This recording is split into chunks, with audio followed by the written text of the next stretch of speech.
Assalamualaikum warahmatullahi wabarakatuh. Berjumpa kembali di channel Ardiko Ramos. Informasi terbaru kali ini terkait dengan informasi khusus bagi sahabat-sahabat yang masih berstatus honorer.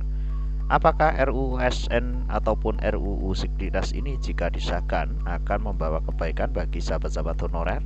Berikut untuk ulasan detail dan lengkapnya.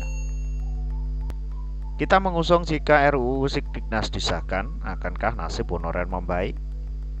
Meski tahun ini memang RUU Sikdinas tidak masuk ke dalam prolegnas tahun 2023, akan tetapi saat ini memang RUU Sikdinas ini sedang melalui proses pengkajian ulang. Hal ini masih tetap memungkinkan RUU Sikdinas disahkan di kemudian hari. Kabarnya, jika RUU Sikdinas disahkan nanti, para tenaga honorer akan mendapatkan prioritas untuk diangkat menjadi ASN. Namun honorer yang akan menjadi prioritas pengangkatan yaitu tenaga honorer teknis saja. Meski demikian, hal ini cukup melegakan bagi honorer yang telah merasakan penantian panjangnya. Tenaga honorer yang termasuk pada sektor teknis kabarnya akan mendapatkan pengangkatan secara langsung tanpa melalui skema ujian apapun. Namun yang menjadi catatan, hal-hal di atas masih hanya berupa rancangan undang-undang saja.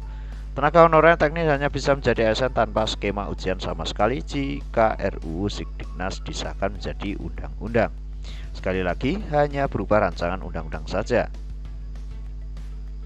Pertanyaan muncul di banyak benak tenaga honorer akhirnya terjawab. Jika RUU Sikdinas disahkan nanti, mereka akan mendapatkan pengangkatan menjadi ASN tanpa melalui rangkaian tes sedikit pun. Berbicara terkait hal tersebut, secara nyata perubahan skema yang jadi tertuang di dalam revisi Undang-Undang Nomor 5 Tahun 2014 tentang Aparatur Sipil Negara atau ASN. Perubahan yang terjadi pada Undang-Undang tentang ASN tahun 2014 tersebut menjelaskan bahwa akan ada pengangkatan tenaga honorer menjadi ASN tanpa tes sama sekali.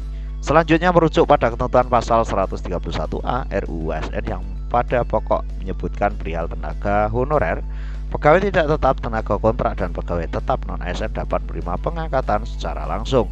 Akan tetapi untuk melaksanakan ketentuan tersebut, pemerintah tetap melakukan beberapa pertimbangan.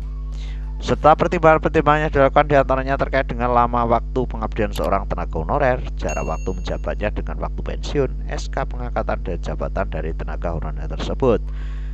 Jika dimaksud dari jarak waktu penjabat dengan waktu pensiun, ini berarti terkait dengan usia bagi sahabat-sahabat honorer.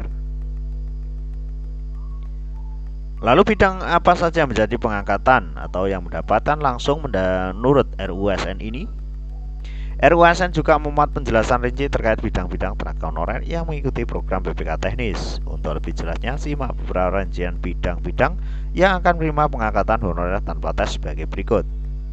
Yang pertama, tenaga honorer yang akan diangkat menjadi ASN dari bidang administratif serta tenaga bidang teknis antara lain dari sektor teknis tata bangunan dan perumahan, penata ruang, pengendali organisme hama tanaman, pengamat hama, penyedia jasa, dan mitra tani.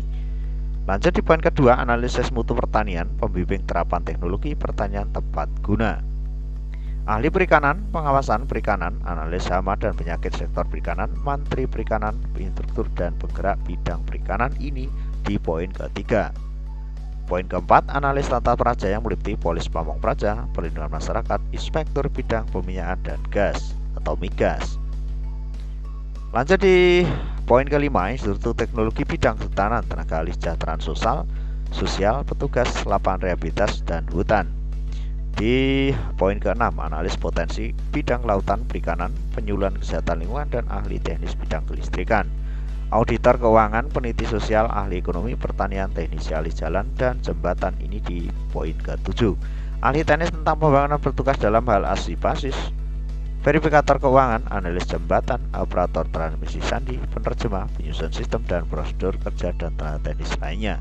Jadi ada 8 bidang yang akan mendapatkan pengangkatan langsung menurut RUU ASN yang sudah masuk di prolegnas tahun 2023.